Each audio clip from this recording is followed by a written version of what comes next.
They don't argue, they don't scream. They simply smile while quietly planning your fall. Most people think enemies are loud, obvious, and dramatic. But the most dangerous ones? They're the silent watchers.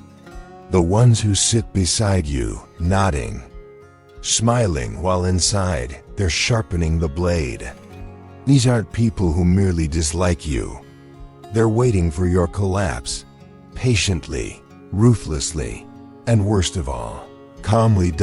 This isn't about petty jealousy or some passing bitterness. It's not even about hate in the way we normally understand it. This is about destruction. Cold, calculated sabotage. The kind that hides behind polite smiles and fake support. And the terrifying part? Most people never see it coming because they're looking for fireworks and rage, not silence and strategy. While psychology is still giving names to these behaviors, the Stoics already understood them centuries ago. Seneca once said, "We are more often frightened than hurt, and we suffer more in imagination than in reality." But what happens when the danger is not imagined, when it's real, and worse, when it's coming from someone close to you? Because that's the true threat, the hidden enemy within your circle.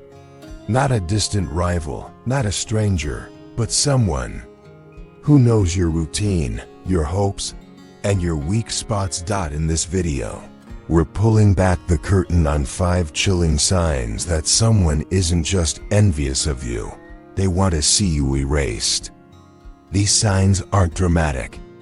They're subtle, strategic, and often disguised as kindness. These are the tactics used by manipulative minds, power-hungry egos, and cold-blooded saboteurs. If you don't learn to spot them, you won't even know you've been attacked until it's too late. This isn't just about protecting yourself. It's about reclaiming your strength, your clarity, and your peace.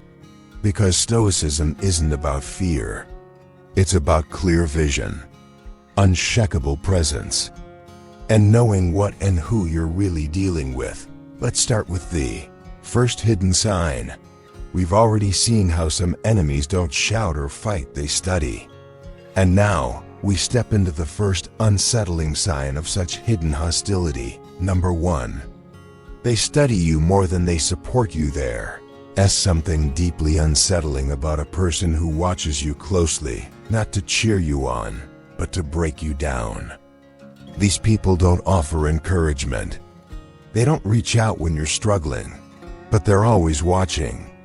Like silent researchers, they track your every step, every misstep, every flicker of emotion. Their attention isn't admiration, it's surveillance.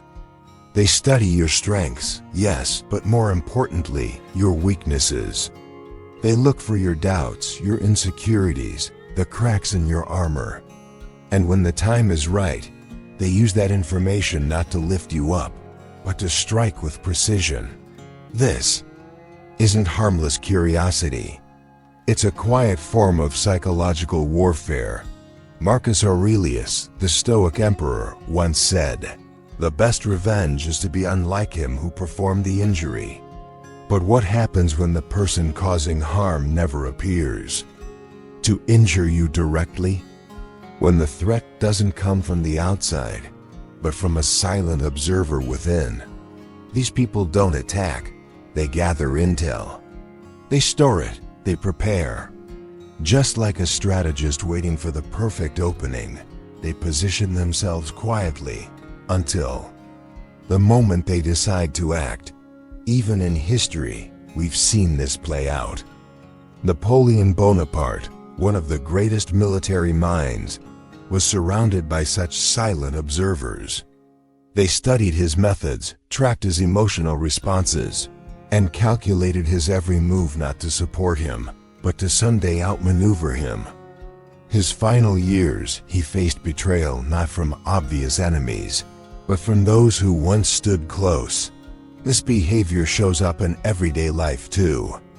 If someone constantly analyzes your decisions, your habits, your mood, but never offers genuine help, or encouragement, they are not neutral. They are preparing, and their interest in you is not rooted in care, but in control. You might wonder, but isn't it normal for people to be curious? Isn't observing others a part of human connection? And you'd be right to an extent. But here's the difference. True supporters don't just observe, they engage. They lend a hand when you're falling. They celebrate when you rise. They offer kindness, not just analysis. But the ones we're talking about, they remain distant, always watching, never helping. They take mental notes when you're vulnerable, when you doubt yourself, when you're exhausted. And instead of protecting those weak spots, they wait. They wait until your defenses are down, and then they move. This is not just a betrayal. It's a calculated power play. By staying on the outside and never exposing their own vulnerabilities, they gain control. They weaponize your humanity, your trust, your openness, your need for connection. So how can you protect yourself from someone like this? The Stoics offer a powerful answer: self-awareness. Marcus Aurelius constantly reminded himself and us to know ourselves. Because when you understand your own vulnerabilities, no one can use them against you. Self-awareness isn't about being invincible. It's about preparation. About knowing your pressure points before someone else does. So remember, anyone who only watches, but never steps in to lift you up, is not a supporter. They're a shadow waiting, calculating, and ready to strike when you least expect it.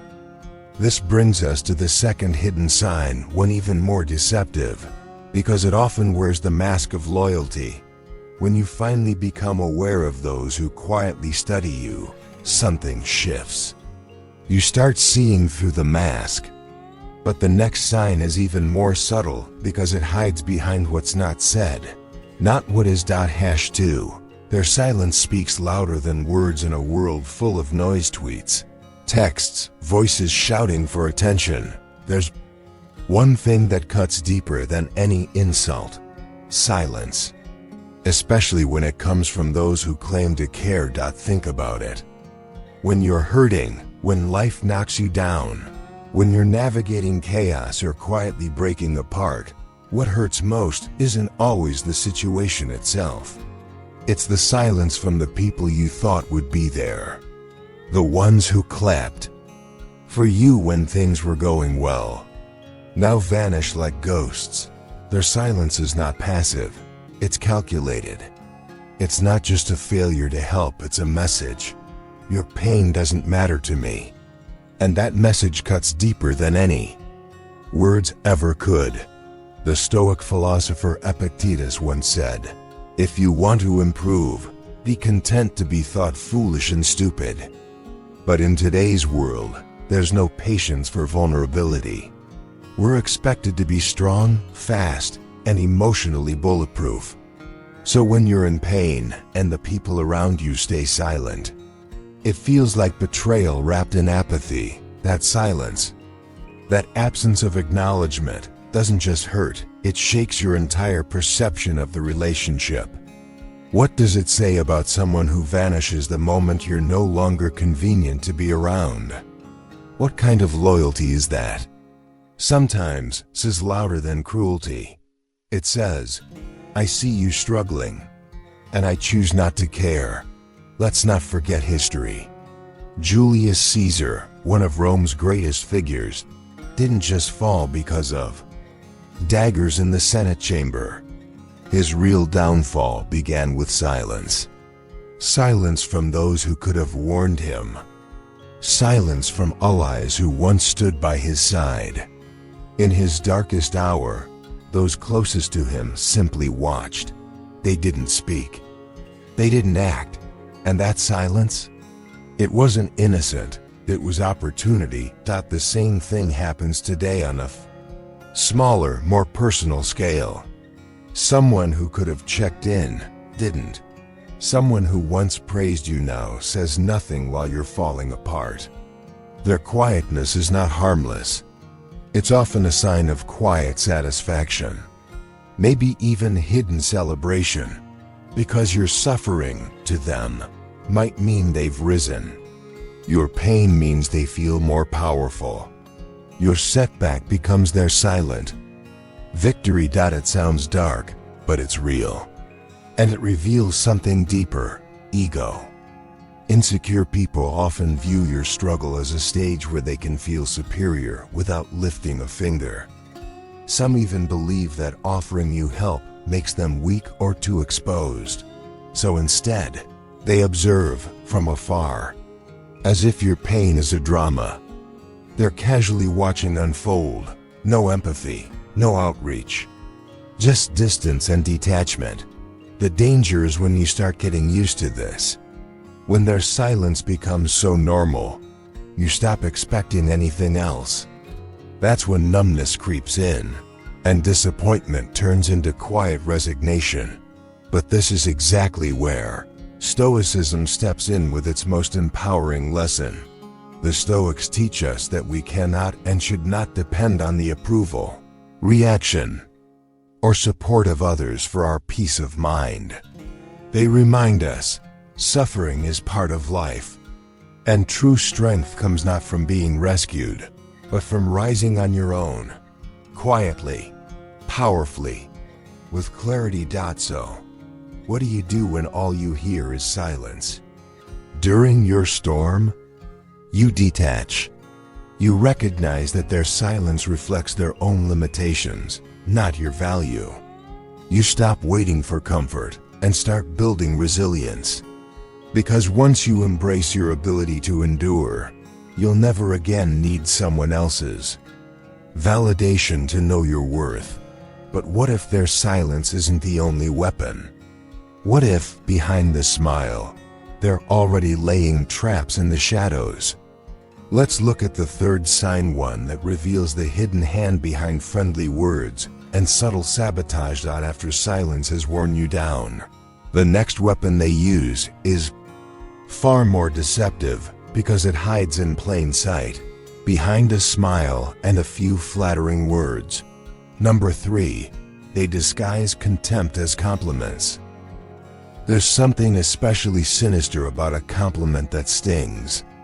On the surface, it sounds like praise, but something in your gut twists the moment you hear it. It lingers, not like a warm hug, but like a subtle slap. This is no accident. This is the third sign when someone doesn't just dislike you, but secretly hopes for your downfall. They wrap their disdain in pretty packaging, using words that seem supportive at first, but slowly chip away at your confidence. Imagine someone telling you you're really smart for someone like you, or it's impressive how far you've come given where you started. It sounds like a compliment, right? But the second you reflect, you start to feel it, the sting beneath the sugar. The real message?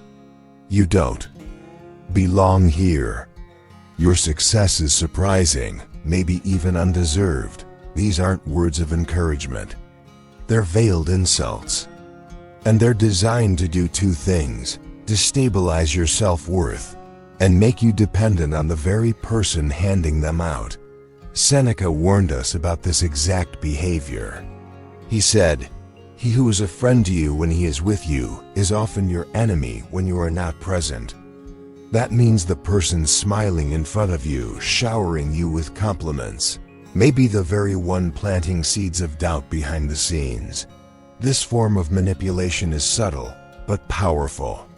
It's not loud. It doesn't come with yelling or open conflict. It comes with a soft voice, a gentle smile, and words crafted to keep you off balance, unsure whether you're being praised or quietly diminished. These manipulators know how to twist language. They use flattery as a leash, not a gift. They praise you in a way that keeps you dependent, always questioning, always seeking their approval. And over time, That strategy works because compliments, by their very nature, disarm us. Historically, this tactic has been used by some of the most cunning power players. Julius Caesar himself was surrounded by advisors who flattered him with carefully loaded praise, telling him what he wanted to hear, while guiding him subtly toward decisions that served their own interests. These weren't loyal allies. They were tacticians, using false admiration to gain control. And that's what this is all about: control. When someone constantly gives you praise that contains a hidden jab, their goal isn't to empower you. It's to make you feel just good. Enough to stay close, but never strong enough to stand tall. You begin second-guessing your abilities. You wonder if you really deserve your success. You start relying on them for validation, because they've trained you to crave it like a puppet looking for strings. So how do you fight back? It begins with clarity. You must look beyond the words and question the intention behind them. Genuine praise uplifts, it inspires, it affirms without condition. Manipulative praise, on the other hand, plants subtle doubt. The Stoics warned us not to chase approval, not to base our worth on the applause of others. Marcus Aurelius reminded himself, day after day, to seek validation only from his own reason, and virtue not from flattery or empty admiration. And neither should you. When a compliment feels more like a backhanded swipe than sincere support, pause. Ask yourself, is this building me up or holding me down? Because once you can name it for what it is, a tool of quiet control, you take back your power. But manipulation doesn't always come wrapped in pretty words. Sometimes it comes in the form of fake loyalty, when someone pretends to stand by your side, only to slowly lead you toward your own undoing. Let's move to the fourth sign, where betrayal takes the shape of support. Once you learn to brush off hollow praise and see through false compliments, you begin to protect your inner peace. But just when you think you've built your shield, there's a deeper, more covert tactic they'll use, one that doesn't just affect how you see yourself, but how others see you too. 4. They plant seeds of doubt in others about you. This tactic is as subtle as it is sinister. They don't attack you directly. They don't confront you or openly challenge your integrity. Instead, they quietly undermine you from the shadows by influencing how others perceive you. They whisper. They suggest. They just mention something small, but it's never really small. All it takes is one casual comment, one raised eyebrow, one moment of hesitation disguised as concern. Suddenly, people around you begin to question what they once believed. Your capabilities, your intentions, your reliability, and just like that, the damage is done without a single open accusation. This is not loud, messy sabotage. This is a slow infection. It spreads quietly like a rumor passed in hushed tones, behind closed doors. The remarks are often vague, but just sharp enough to linger. I don't know. They seemed kind of scattered last week, didn't they? Do you think they're really the right fit for that role? They've been a bit off lately, just something to keep an eye on. Harmless? On the surface. But these seeds of doubt take root quickly, especially in groups where people rely on trust, reputation, and teamwork. The Stoics warned us about this kind of manipulation. Seneca once wrote, "It is not the man who has too little, but the man who craves more, that is poor." And those who resort to this strategy are driven by that craving control, status, and dominance. They don't try to rise by improving themselves. They aim to rise by pulling you down. Because if they can get others to question you, they don't have to say much more. Doubt does the rest. Even if you've done nothing wrong, even if your actions are clear and your results speak for themselves, uncertainty is powerful. And once planted, it spreads. Picture this happening in a workplace. You've built strong relationships, earned your place, and contributed with consistency. But there's someone behind the scenes. Maybe it's a colleague, a so-called friend, or even someone you've helped along the way. Quietly, they begin to suggest you're not as dependable as you seem. That maybe you take credit for others' ideas, that you might buckle under pressure. Each remark is small, but they accumulate. Before long, people hesitate. Their confidence in you wavers. They hesitate to support you, to collaborate, or to defend you when it matters most. And that hesitation, that silence, that's the very isolation the manipulator wants. It's not just about harming your image, it's about weakening your influence. When people don't know if they can trust you, they distance themselves.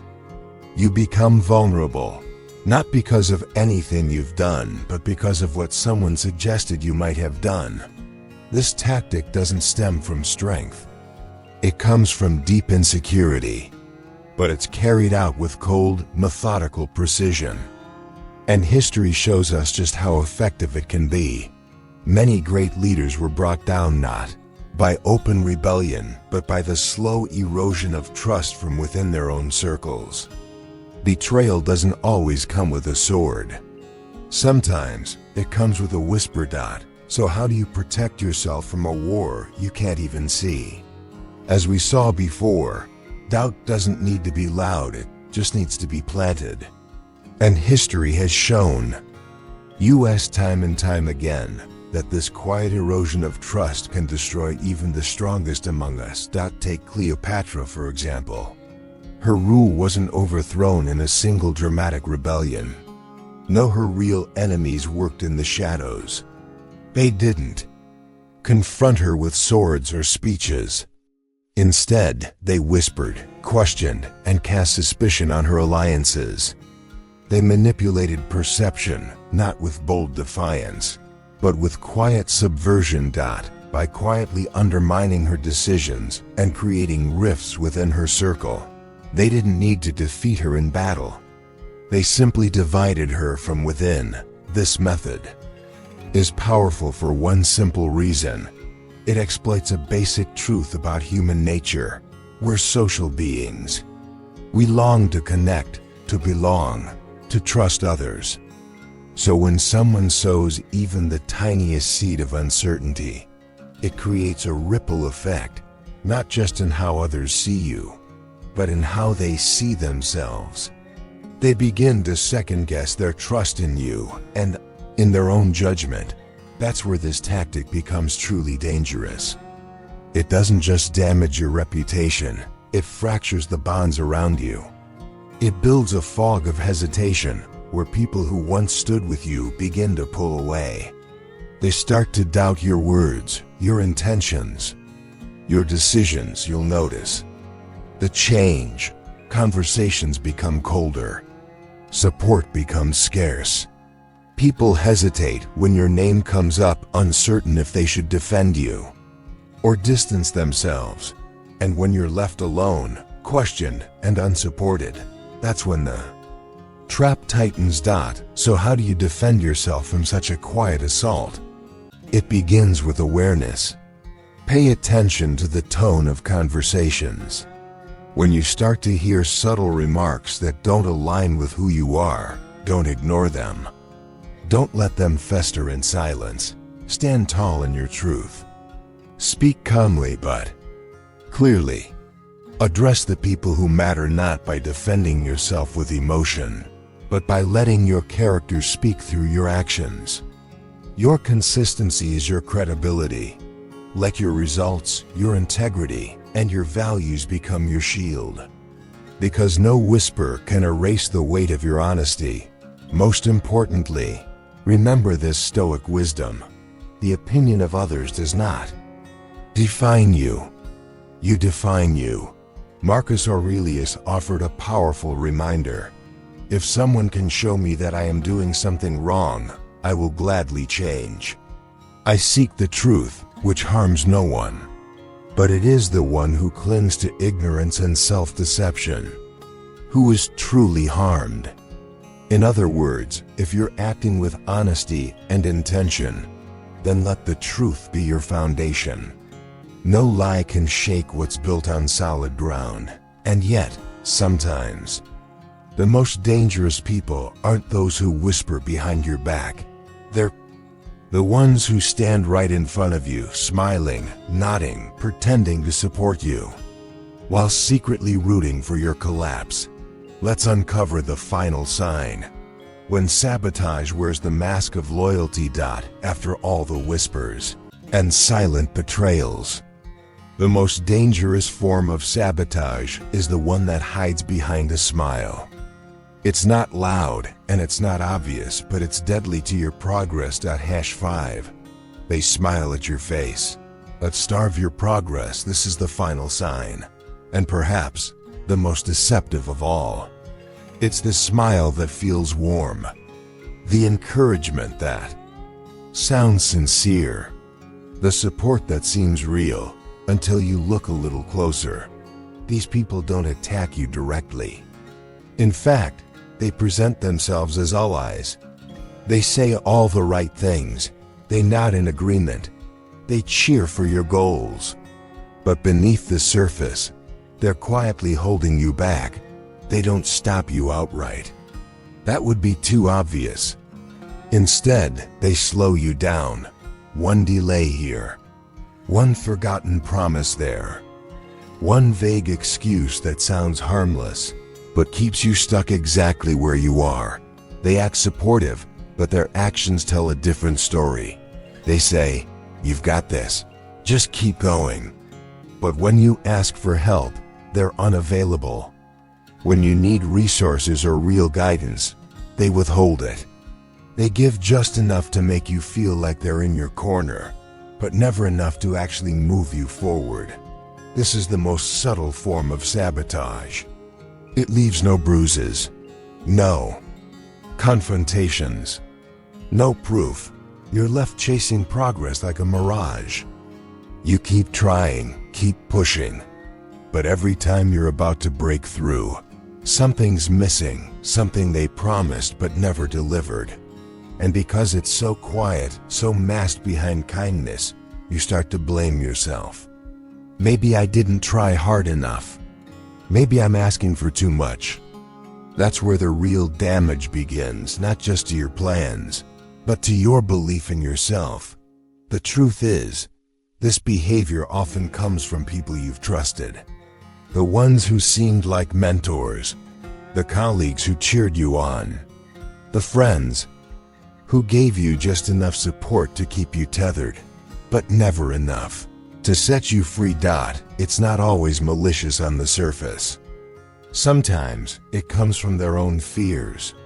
Your growth might challenge their comfort. Your potential might remind them of their own stagnation. So they hold you back not with force, but with delay, with indifference, with quiet resistance masked as encouragement. The Stoics knew this kind of challenge well. Marcus Aurelius taught that the outside world should never control our inner peace. That success must be built on the foundation of inner strength, not on the unreliable support of others. True Stoic resilience means learning to move forward even when no one's pushing you. It means recognizing when so-called support is just another form of control. And it means turning inward to find the drive that no one else can give you. Because once you realize that your momentum doesn't depend on them, you become unstoppable. But how exactly do you build that kind of inner strength? How do you develop a mindset that's immune to hidden sabotage? When someone consistently smiles at you while quietly holding you back, the damage can go far deeper than it seems. Over time, their subtle sabotage can lead you to question your own ability, your ambition, and even your worth. The constant denial of real support can wear down your spirit. At some point, you might begin to wonder, what if they're right? What if I really am asking for too much? What if my efforts aren't enough? History echoes with examples of this dynamic. Take Julius Caesar.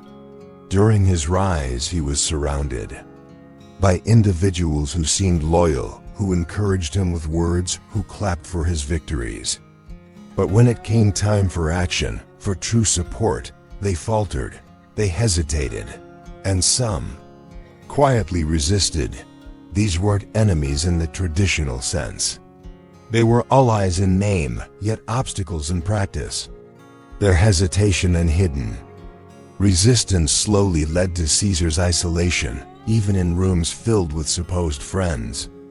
And ultimately, he had to depend not on them, but on his own resolve to move forward. This isn't just a lesson from ancient Rome. It plays out in the lives of everyday people like you and me. There will always be those who tell you you're doing great, who give you a pat on the back and tell you to keep going. But when it matters most, when you reach for the tools, the guidance, the genuine support that could change your trajectory, they vanish, or worse, they give you just enough to keep you dependent, but never enough to help you truly grow. This is not coincidence. It's a form of control. They don't want to see you independent. They don't want to watch you thrive beyond their reach. So they hold back just enough to keep you in place, stuck in a loop of dependence, doubt, and frustration. So, how do you break free? The answer begins with clarity. Recognize the pattern. True support isn't lip service. It isn't vague encouragement or passive smiles. True support is action. It's presence. It's someone who shows up and does, not just someone who speaks. Real allies don't disappear when it's inconvenient. They don't dangle help just out of reach. They don't keep you running in circles. And when someone repeatedly promises, but never delivers, it's time to stop depending on them. Don't let their words become the prison that traps your potential. The Stoic answer to this? Self-reliance. You can't control their behavior, but you can control your path. You don't need to wait for someone else to empower you. The strength, the momentum, the clarity, it's already within you. The more you depend on yourself, the less power they have to hold you back. Your growth is your responsibility. And so is your freedom. Don't let their smiles fool you. Don't let their silence or false support determine your direction. Because the truth is, real growth doesn't come from their approval. It comes from your own ability to rise above obstacles, no matter who places them in your way. And when you finally see the masks for what they are, you'll realize this. Their sabotage only works if you believe it. But now the question becomes how? Do you live with that clarity consistently? How do you rise above the noise and truly reclaim your mental freedom? Once you've stripped away the false support, the smiles that deceive, and the voices that echo with hidden agendas, what remains is the one thing you can always control: your mindset. The Stoic mindset teaches us this timeless truth. Focus only on what you can control. Let go of the need for validation, applause, or permission from those who would rather see you stumble than succeed. Their approval is not the fuel that drives you. Their support or lack thereof has no power over your destination unless you give it to them. You are more than capable of reaching greatness on your own terms, even when others smile in your face and secretly work to hold you back. Even when their silence speaks louder than their praise. Even when the compliments carry poison and the encouragement leads nowhere. Now, you've seen the full truth. You've learned how to detect the quiet manipulators, those who mask their intentions with politeness, who manipulate perception with whispers who clip your wings while pretending to cheer you on. You've uncovered how they operate, planting doubt, withholding help, disguising disdain, and keeping you in a loop of dependency and insecurity. But more importantly, you've learned how to rise above it. As the Stoics remind us, the happiness of your life depends upon the quality of your thoughts. The power is in your clarity. The strength is in your consistency. The freedom is in your refusal to be ruled by the emotional games of others. Your self-worth does not come from their opinions. Your direction is not dictated by their delays. And your progress, your real, unstoppable growth, is entirely your own. So don't let false smiles distract you. Don't let quiet sabotage shake you. Stand tall, speak clearly, and walk forward with purpose, grounded in who you are and who you're becoming. Because in the end, your path is yours alone to walk, and no one can block it unless you stop moving. Now, it's your turn. Have you ever faced any of these subtle tactics in your life? How did you respond? What did you learn from it? Drop a comment and share your story. I'd love to hear it. If this message struck a chord with you, keep coming back for more Stoic insights and tools for personal growth. Learning, keep rising, and never forget, your journey, your power, your future, they've always been in your hands.